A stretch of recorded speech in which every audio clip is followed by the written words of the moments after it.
രാവിലെ തന്നെ ഡ്രസ്സൊക്കെ മാറ്റി ഞാൻ അടി കൊള്ളാൻ പോയൊരു വ്ളോഗാണ് ഗൈസ് ഇത്. എൻ്റെ ചേച്ചി വിളിച്ചിട്ട് പറഞ്ഞു അവൾക്ക് ഷോപ്പിങ്ങിന് പോകാനുണ്ട്, ഒന്ന് അവളുടെ കൂടെ ചെല്ലാൻ.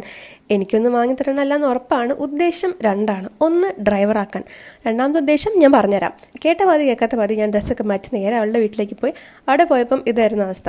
അങ്ങനെ ചെറുതിനെ പൊക്കിക്കൊണ്ട് അതിന് ഡ്രസ്സ് മാറ്റിച്ചു. ഞാനാണ് ഇവളെ മാറ്റിച്ചു കൊടുക്കുന്നതെങ്കിൽ ഞങ്ങൾ തമ്മിലുള്ള യുദ്ധം ഉറപ്പാണ്.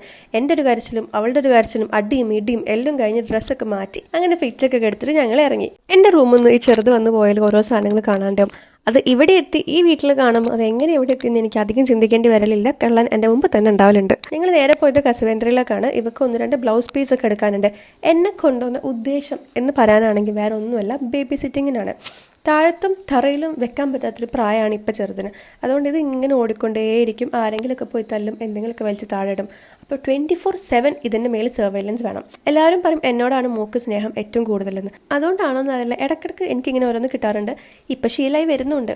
അതൊക്കെ കഴിഞ്ഞ് ഡ്രസ്സും എടുത്ത് അവിടുന്ന് നേരെ ഇറങ്ങിപ്പോയത് മൈജിയിലേക്കാണ്.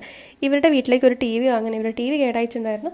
അങ്ങനെ ഏട്ടൻ വന്നു, ഞങ്ങൾ അവിടുന്ന് TV ഒക്കെ വാങ്ങിച്ചു. എൻ്റെ ലൈഫിൽ ആദ്യമായിട്ടാണ് ഗൈസ് ഞാൻ 8 ലക്ഷത്തിൻ്റെ ഒരു TV കാണുന്നത്. അത്ര വലിയൊരു TV ഉണ്ടെന്ന് തന്നെ ഞാൻ അറിഞ്ഞത് ഇന്നാണ്. എന്നിട്ട് ഞങ്ങൾ മോൾക്ക് കാറിന് ലഞ്ചൊക്കെ കൊടുത്ത് പിന്നെയും പോയത് കസവേന്ദ്രയിലേക്കാണ്.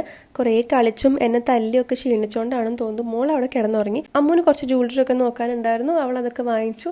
ഞാനും ചെറുതും കൂടി അവിടെ സോഫയിൽ പോയിരുന്ന് ചെറുത് ഉറങ്ങി നീച്ചപ്പം അതിനും കുറച്ച് സാധനങ്ങളൊക്കെ വാങ്ങിച്ചിട്ട് ഞങ്ങൾ നേരെ വീട്ടിൽ പോയി. വീട്ടിൽ പോയിട്ട് എന്നെ പോലെയല്ല, എൻ്റെ ചേച്ചി നല്ലൊരു കുക്കാണ്. അവൾ നല്ല അടിപൊളി നെയ്ച്ചോറും ചിക്കൻ കറിയൊക്കെ ഉണ്ടാക്കിച്ചിട്ടുണ്ടായിരുന്നു.